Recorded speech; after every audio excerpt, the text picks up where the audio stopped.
ಇನ್ನು ಕುಮಾರಸ್ವಾಮಿ ದಾರಿ ತಪ್ಪಿದ ಹೇಳಿಕೆ ವಿಚಾರವನ್ನ ಸದ್ಯಕ್ಕೆ ಕಾಂಗ್ರೆಸ್ ನಾಯಕರು ಬಿಡುವಂತ ಲಕ್ಷಣಗಳು ಕಾಣಿಸ್ತಾ ಇಲ್ಲ. ಬಿಜೆಪಿ ಜೊತೆ ಸೇರಿ ಕುಮಾರಸ್ವಾಮಿನೇ ದಾರಿ ತಪ್ಪಿದ್ದಾರೆ ಅಂತ ಈಗ ಎಂಬಿ ಪಾಟೀಲ್ರು ಹೇಳ್ತಾ ಇದ್ದಾರೆ. HDK ದಾರಿ ತಪ್ಪಿದ ಮೇಲೆ ಇಂಥ ಮಾತು ಬಂದಿರೋದು ಅನ್ನುವಂಥ ಮಾತನ್ನ ಈಗ ಎಂಬಿ ಪಾಟೀಲ್ ಅವರು ಹೇಳ್ತಾ ಇದ್ದಾರೆ. ಕುಮಾರಸ್ವಾಮಿ ಮಾತು ಸರಿಯಲ್ಲ ಅಂತ ಪದೇ ಪದೇ ಹೇಳ್ತಾ ಇದ್ದಾರೆ. ಹಾಗಾದ್ರೆ ಎಂಬಿ ಪಾಟೀಲ್ ಏನಂತ ಹೇಳಿದ್ರು ನೋಡೋಣ ಬನ್ನಿ.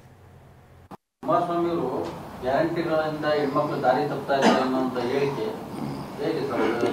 ನೋಡಿ, ಇದನ್ನು ಯಾರು ಕೂಡ ಅವರ ಹೇಳಿಕೆಯನ್ನು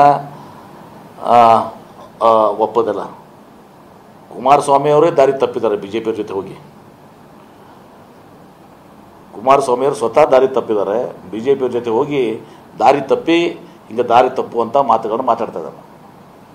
ಕುಮಾರಸ್ವಾಮಿ ಅವರು ಗ್ಯಾರಂಟಿಗಳಿಂದ ಹೆಣ್ಮಕ್ಳು ದಾರಿ ತಪ್ತಾ ಇದ್ದಾರೆ ಅನ್ನೋಂಥ ಹೇಳಿಕೆ ನೋಡಿ, ಇದನ್ನು ಯಾರು ಕೂಡ ಅವರ ಹೇಳಿಕೆಯನ್ನು ಒಪ್ಪೋದಿಲ್ಲ. ಕುಮಾರಸ್ವಾಮಿ ಅವರೇ ದಾರಿ ತಪ್ಪಿದ್ದಾರೆ BJP ಜೊತೆ ಹೋಗಿ.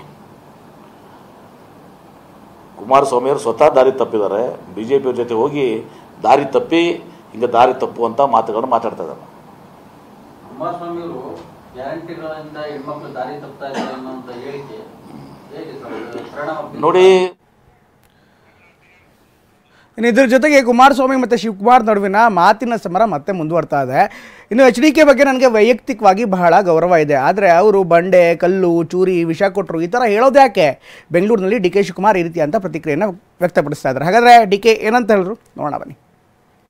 ಎಸ್, ನನ್ನ ತೋಟದಲ್ಲಿ ಏನು ಬೆಳಿತೀನಿ ಅನ್ನೋದು ಬಂದು ನೋಡಪ್ಪ. ನಾನೇನು ರೆಸಾರ್ಟ್ ಮಾಡಿಲ್ಲ, ಬೆಳೆ ಏನು ಬೆಳೆದಿದ್ದೀನಿ.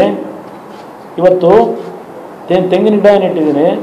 ಸುಮಾರು 20 ಟನ್ ಕೊಬ್ಬರಿನ ರೇಟ್ 8,000 ರೂಪಾಯಿ ಇದ್ದು ಮಾರಾಟ ಮಾಡೋದು ಇಟ್ಟಿದ್ದೀನಿ, ಸ್ಟಾಕ್ ಇಟ್ಟಿದ್ದೀನಿ. ಮೊನ್ನೆ ಕಲ್ಲಂಗಡಿ ಹಣ್ಣನ್ನು ಸುಮಾರು 50 ಟನ್ ಬೆಳೆದಿದ್ದೀನಿ. 50 ಟನ್ ಕಲ್ಲಂಗಡಿ ಹಣ್ಣು ಬೆಳೆದಿದ್ದೇನೆ. ಸುಮಾರು 55 ಲಕ್ಷ ರೂಪಾಯಿ ವೆಚ್ಚದ ಬಾಳೆಹಣ್ಣು ಬೆಳೆದಿದ್ದೇನೆ. ಬಾಳೆ ವಿಡಿಯೋ ಮಾಡಿ ಇದು ಇನ್ವರ್ಟರ್ AC. ನೀವು ಗ್ಯಾಮ್ಲರ್ ಅಲ್ವಾ? ಗ್ಯಾಮ್ಲರ್ ಜೂಜಾಡ್ತಿರಲ್ವಾ? ನೀವು ಜೂಜಾಡ್ತೀರಾ? ಇಲ್ಲ, ಯಾರು ಏನು ಹೇಳಿದ್ರು ಅಂತ ನೀನು ಎಷ್ಟು ಕಾಸ್ಟ್ಲಿ ಹಾಗೂ ಡೆಲಿಕೇಟ್ AC ತಗೊಂಡು ಸ್ಟೆಬಿಲೈಸರ್ ತಗೊಳ್ಳಿಲ್ಲ ಅಂದ್ರೆ ಇದು ಜೂಜಾಟ ತಾನೇ. ಒಂದೇ ಫ್ಲಕ್ಚುಯೇಷನ್ ಗೆ ನಿಮ್ಮ ಇನ್ವರ್ಟರ್ AC ಪಾರ್ಟ್ಸ್ ಡ್ಯಾಮೇಜ್ ಆಗಬಹುದು. ಅದನ್ನು V-Guard ಉಪಯೋಗಿಸಿ ಸುರಕ್ಷಿತವಾಗಿರಿಸಿ. V-Guard, India's #1 stabiliser. ಎಲ್ಲ ನಾನು ಬೆಳೆದಿರ್ತಕ್ಕಂಥ ಬೆಳೆ ವಿಡಿಯೋ ಮಾಡಿಟ್ಟಿದ್ದೀನಪ್ಪ. ಆಲೂಗೆಡ್ಡೆ ಬೆಳೆದು ದೇವೇಗೌಡರು ಅವ್ರ ಜೀವನ MLA ಆಗಿದ್ದಾಗ, ವಿರೋಧ ಪಕ್ಷದ ನಾಯಕರಾಗಿದ್ದಾಗಲೂ ಚಡ್ಡಿ ಹಾಕೊಂಡು ಹೋಗಿ ಶನಿವಾರ ಭಾನುವಾರ ವಿಧಾನಸಭೆ ಕಲಾಪ ಮುಗಿದ ಮೇಲೆ ಫಲ ಹೊತ್ತಿರೋರು. ಕಷ್ಟಪಟ್ಟು ಬಂದಿದ್ದೇವೆ. ಯಾವ ಕಷ್ಟಪಟ್ಟವ್ರೆ? ಕಲ್ಲು ಬಂಡೆ ಕದ್ದು ವಿದೇಶಗಳಿಗೆ ಸಾಗಿಸಿರೋದೇ ಕಷ್ಟ ಅಲ್ವಾ? ಅವ್ರಿಗೆ ಇರೋದೇ ನಾನು ಆಪತ್ತು. ಅವ್ರಿಗೆ ಇನ್ಯಾರ್ದು ಭಯ ಇಲ್ಲ. ಪರ್ಸ್ನಲಿ ನಾನು ಅವ್ರಿಗೆ ಭಾಳ ಗೌರವ ಕೊಡ್ತಿದ್ದೆ, ಈಗೂ ಕೊಡ್ತೀನಿ, ಮುಂದೆನೂ ಕೊಡ್ತೀನಿ. ಬಟ್ ಪದೇ ಪದೇ ಪದೇ ವೈಯಕ್ತಿಕವಾಗಿ ಬಂಡೆ, ಕಲ್ಲು ಹೊಡೆದ್ಬಿಟ್ಟ, ಚೂರಿ ಹಾಕ್ಬಿಟ್ಟ, ವಿಷ ಕೊಟ್ಬಿಟ್ಟ. ಹಿರಿಯರಿಗೆ ಗೌರವ ಕೊಡುವಾಗ ಗೌರವನ ಸ್ವೀಕಾರ ಮಾಡಬೇಕು. ಪಾಲಿಟಿಕ್ಸಲ್ಲಿ ಯಾವುದೂ ಶಾಶ್ವತ ಇಲ್ಲ. ಬೇಕಾದ್ರೆ ನೀವು ಬರ್ಕೊಳ್ಳಿ, after this parliament election where is party will stand, ಅದನ್ನು ಆಮೇಲೆ ನಾನು ಮಾತಾಡ್ತೀನಿ.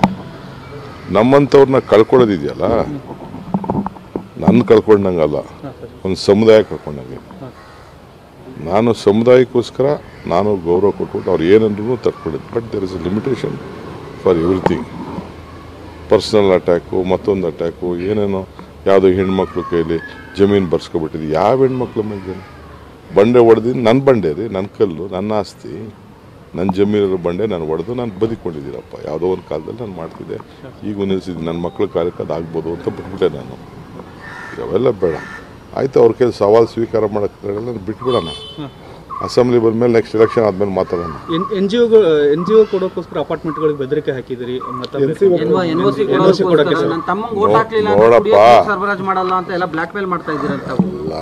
ನೋಡ್ರಿ, ನಾವು ಬೆಂಗಳೂರು ನಗರದ ಎಲ್ಲ ಜನರಿಗೂ ನಾವು ಇವತ್ತು ಕುಡಿಯೋ ನೀರನ್ನ ಇಂಥ ಕಷ್ಟ ಕಾಲದಲ್ಲೂ ನಿಭಾಯಿಸ್ತಾ ಇದ್ದೀವಿ. ಪಾಪ ಅವ್ರು ಏನಾದ್ರು ಮಾತಾಡೋಕ್ಕೆ ಬೇಕಲ್ಲ, ಡಿವೇಟ್ ಮಾಡಬೇಕಲ್ಲ. ಅವ್ರ ಮಾತುಗಳನ್ನು, ಮುತ್ತು ರತ್ನಗಳನ್ನು ಡಿವೇಟ್ ಮಾಡೋಕ್ಕೆ ಈಗ ನೋಡಿ BJPಯವರು ಎಲ್ಲ TV ಚಾನಲ್ಗಳಿಗೆಲ್ಲ ಹೋಗ್ತಾವ್ರೆ, ಏನೇನೋ ಮಾತಾಡ್ತಾವ್ರೆ, ಏನೇನೋ ಆ್ಯಂಗಲಲ್ಲಿ ಮಾತಾಡ್ತಾವ್ರೆ, ರಿಕ್ವೆಸ್ಟ್ ಮಾಡ್ಕೋತಾ ಇದ್ದಾರೆ ಇಲ್ಲಿಗೆ ಬಿಡಿ ಅಂತ. ನಾನು ಯಾರು ರೀ?